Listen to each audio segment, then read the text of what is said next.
Hello friends, welcome back to the channel knowledge by G. कैसे हैं आप सभी लोग? आप सभी का स्वागत करता हूं फिर से अपने चैनल पर। मैं हूं आपका दोस्त अमित कुमार और लेकर आया हूं आपके लिए लीगल जानकारी। आज हम इस वीडियो की मदद से लिव इन रिलेशनशिप को समझने वाले हैं कि क्या है लिव इन रिलेशनशिप। अगर आप लिव इन रिलेशनशिप में रहते हैं तो कब उस लिव इन रिलेशनशिप को जो है लीगल या वैलिड लिव इन रिलेशनशिप मानी जाएगी। अगर आप किसी पार्टनर के साथ लिव इन रिलेशनशिप में रह रहे हो और आपके पार्टनर की डेथ हो जाती है तो ऐसे में क्या आपके पास राइट है उसकी प्रॉपर्टी को लेने का? क्या आपके पास राइट है किसी और तरीके का उसके संबंध में जिस पार्टनर के साथ आप रह रहे हो? तो इसी पर आज हम इस वीडियो में चर्चा करने वाले हैं। तो वीडियो को एंड तक ज़रूर देखिएगा, तभी आपको कंसेप्ट जो है समझ में आएगा। सुप्रीम कोर्ट और हाई कोर्ट की बहुत सी ऐसी जजमेंट है जिन्होंने यह डिक्लेयर किया है कि अगर आप लिव इन रिलेशनशिप में रह रहे हैं तो उसे जो है इलीगल नहीं माना गया है, उसे लीगल माना गया है। सोसाइटी की नीड के अनुसार जो कुछ ऐसे फैक्ट सामने आए जिसमें कि कपल्स जो है साथ रहने लग गए, वो शादीशुदा नहीं थे, उसके बाद वो साथ रहने लग गए, तो ऐसी रिलेशनशिप को हम क्या कहें? तो उसे हम लिव इन रिलेशनशिप कहते हैं और इसे सुप्रीम कोर्ट और हाई कोर्ट की जजमेंट्स के द्वारा लीगल करार किया गया। आज की जो हमारी जजमेंट है वो मद्रास हाई कोर्ट की है और जिसका डिसीजन आया है उस केस के फैक्ट को समझेंगे।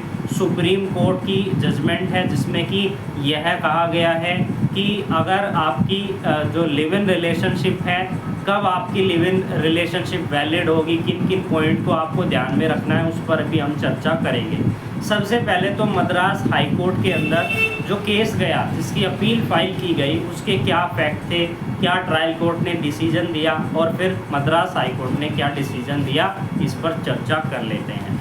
तो केस के फैक्ट क्या थे कि एक हस्बैंड एंड वाइफ है जो दोनों एक साथ रह रहे थे और उनकी काफ़ी अच्छी फैमिली चल रही थी। उसके बाद यहाँ पर 5 बच्चों का जो है जन्म होता है और उसके बाद वे आपस में ऐसे ही रहते हैं हस्बैंड एंड वाइफ के रूप में। फिर किसी तरीके से कन्फ्लिक्ट पैदा हो जाता है और जो हस्बैंड है वो वाइफ और बच्चों को छोड़कर किसी और महिला के साथ, किसी और वुमेन के साथ रहना स्टार्ट कर देता है। और जब जिसके साथ वो रहने लग जाता है, जिस अदर वुमेन के साथ, कुछ समय बाद उसकी डेथ हो जाती है। तो अब यहाँ पर जो वो हस्बैंड है, जिस महिला के साथ वो बाद में रहने लग गया, उसकी प्रॉपर्टी को हथियाने के लिए उसकी प्रॉपर्टी के पोजेशन वो लेना चाहता था। और यह उसने कहा कि मैं लिव इन रिलेशनशिप में रह रहा हूँ और लिव इन रिलेशनशिप एक तरीके से मैरिज के रूप में ही होती है। जो एक मैरिज कपल वो सारे एक्ट करता है, वो सभी एक्ट हम लिव इन रिलेशनशिप में रहकर कर रहे हैं। एज ए हम हस्बैंड एंड वाइफ ही रह रहे हैं और मेरा यह अधिकार है कि जो मेरी वाइफ जिसकी डेथ हो गई, ये वाइफ नहीं कहेंगे हम, जो वुमेन है उसकी डेथ हो गई जिसके साथ मैं लिव इन रिलेशनशिप में रह रहा था, अब उसकी प्रॉपर्टी, जितनी भी प्रॉपर्टी है उस सारी प्रॉपर्टी पर मेरा हक है। लेकिन इसके अगेंस्ट में जो लड़की थी, उसके जो पिताजी थे, उन्होंने भी इसको अपोज किया, इस पर ऑब्जेक्शन किया और उन्होंने यह कहा कि ये जो प्रॉपर्टी है ये मेरे से बिलोंग करती है, इससे नहीं बिलोंग करती जो लिव इन रिलेशनशिप में रह रहा है, क्योंकि ये तो पहले से ही शादीशुदा है और इसकी जो शादी है वो अभी भी वैलिड है। तो यहाँ पर जब ट्रायल कोर्ट के अंदर ये केस गया तो क्वेश्चन पूछा गया कोर्ट के द्वारा कि आप तो पहले से ही शादीशुदा हो, आपकी पहले ही एक पत्नी है, आपके बच्चे हैं और फिर भी आप लिव इन रिलेशनशिप में रह रहे हो, तो ये किस तरीके से वैलिड है, आप हमें ये समझाइए। फिर इसके अगेंस्ट में जो हस्बैंड था, जो उस महिला के साथ लिव इन रिलेशनशिप में रह रहा था, वो यह कहता है कि मैंने तलाक ले लिया है।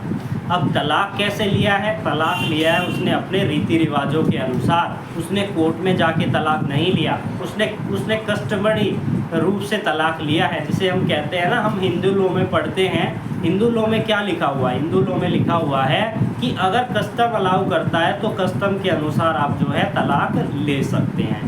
अब यहाँ पर ये एक पॉइंट यहाँ पर कोर्ट ने कहा कि आप तो क्रिश्चियन हो, तो क्रिश्चियन के अंदर तो कोई ऐसा लॉ नहीं है, तो आपको जो अगर तलाक लेना है तो आपको कोर्ट में जाकर ही लेना होगा। इसलिए जो आपकी पहले की शादी है, भले ही आपने कस्टमरी रूप से तलाक ले लिया है, इसका कोई एविडेंस भी नहीं है, और आप यहाँ पर एज ए क्रिश्चियन आपको कोर्ट में जाके ही तलाक लेना था, लेकिन आपने नहीं लिया। आपकी जो पहली वाली मैरिज है, पहली वाली जो वाइफ है वो ऑलरेडी जीवित है, उसके बाद भी आप लिव इन रिलेशनशिप में रह रहे हैं, तो ऐसी लिव इन रिलेशनशिप को हम वैलिड नहीं मान सकते, इसे जो है इलीगल माना जाएगा और आपके पास कोई राइट नहीं है उस महिला की प्रॉपर्टी को हथियाने का, उस प्रॉपर्टी पर अपना पोजेशन लेने का जिसके साथ आप लिव इन रिलेशनशिप में रह रहे हैं। अब हम सुप्रीम कोर्ट की कुछ ऐसी जजमेंट हैं जिसके बारे में मैं आपको बताने वाला हूं। जजमेंट का नाम मैं अभी बता देता हूं। वो जजमेंट जो है हमें बताती है कि लीगल शादी किसे कहेंगे जब आप लिव इन रिलेशनशिप में रह रहे हैं। तो पहला केस था Badri Prasad versus deputy director of consolidation 1978 का। इस केस के अंदर और इसके बाद एक और केस था वैशु स्वामी केस। इन दोनों केस के अंदर यह बताया गया था कि कब आपकी जो लिव इन रिलेशनशिप है वो वैलिड होगी, जब आप एक कॉम्पिटिएंट एज के हो जाएंगे, यानी कि आप मेजर होंगे, दोनों जो भी रह रहे हैं लिव इन रिलेशनशिप में, आपकी पहले शादी ना हुई हो, यानी कि आप शादीशुदा ना हो, कोई भी स्पाउस आपका पहले ही जीवित ना हो जो कि जिससे आपने मैरिज की थी। इसके अलावा यहाँ पर बताया गया है कि आपकी वॉलंटरी कंसेंट होनी चाहिए, आप वॉलंटरी कोहैबिटेशन किया हो, फोर्सफुली ऐसा ना किया गया हो। अगर ऐसा होता है तब भी आपकी जो लिव इन रिलेशनशिप में आप रह रहे हैं उसे जो है वैलिड नहीं माना जाएगा, और ऐसे में आपके पास जो राइट है लिव इन रिलेशनशिप में रहने के वो इफ़ेक्ट हो जाते हैं और आपको उस राइट का लाभ नहीं बनता मिलेगा, क्योंकि आपकी जो लिव इन रिलेशनशिप है वो लीगल नहीं है। तो यहाँ पर मद्रास हाई कोर्ट ने क्या कहा? मद्रास हाई कोर्ट ने जब इन्होंने ट्रायल कोर्ट के जो हस्बैंड था जिसके अगेंस्ट में ये बात कही गई ट्रायल कोर्ट ने, अब उसने अपील फाइल की मद्रास हाई कोर्ट के अंदर। तो मद्रास हाई कोर्ट ने सेम वही चीज़ कही कि आप तो पहले से ही शादीशुदा थे, जो आपका क्रिश्चियन लॉ है वो आपको यहाँ पर कस्टमरी रूप में, कस्टमरी तौर पर तलाक लेने की मंजूरी आपको नहीं देता है, इसलिए आप पहले से शादीशुदा थे, तो जो ये लिव इन रिलेशनशिप है यह लीगल नहीं है और एक तरीके से आपने इलीगल एक्ट किया है। आप किसी भी तरीके से उस महिला की जिसके साथ आप लिव इन रिलेशनशिप में रह रहे थे उसकी प्रॉपर्टी को लेने के हकदार नहीं हैं। तो ये फैक्ट थे। और लिव इन रिलेशनशिप क्या रहती है कि जब दो कपल एक साथ रहते हैं वो सारे कार्य करते हैं जो एक मैरिड कपल, एक हस्बैंड एंड वाइफ करते हैं, और वो साथ रह रहे हैं काफ़ी लंबे समय से, लिव इन रिलेशनशिप हम उसे कहते हैं, भले ही वो शादीशुदा ना हो।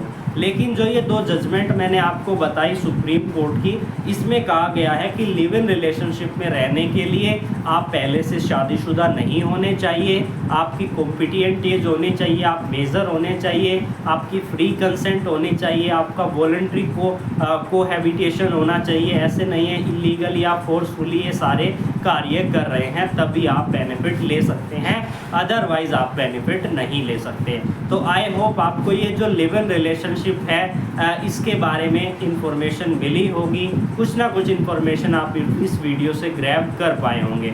तो इसी तरीके की लीगल इंफॉर्मेशन के लिए आप हमारे साथ जुड़ सकते हैं। फिर मिलेंगे एक न्यू वीडियो के साथ, तब तक के लिए धन्यवाद।